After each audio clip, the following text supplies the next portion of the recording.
Simone De Liperi, una vittoria importante, rimanete in testa, una partita molto equilibrata, decisa da un gran gol di Frongia. Per te, insomma, ordinaria amministrazione.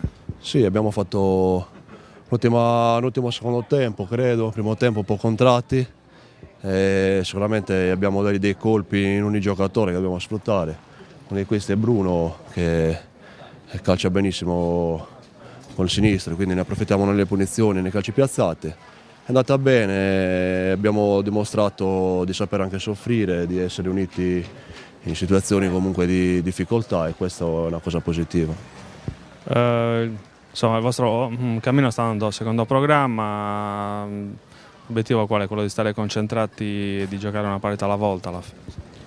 Ma questa è una squadra che non deve mai mollare niente, si deve giocare tutte le partite alla morte, la mentalità che ci sta dando il mister dall'inizio dell'anno e noi grandi stiamo andando dietro e i giovani stanno seguendo, quindi sarà un campionato duro dove sicuramente sarà lottare tutte le domeniche, poi cioè, dire di vincere a parole è facile, però quello che noi dobbiamo promettere alla città di Nuoro e ai tifosi è che ogni partita la dovremo giocare con la concentrazione massima, con un attaccamento importante verso i colori e che l'atteggiamento deve essere quello di una battaglia tutte le domeniche, dare tutto, uscire dal campo spremuti e dopodiché vediamo dove possiamo arrivare sicuramente.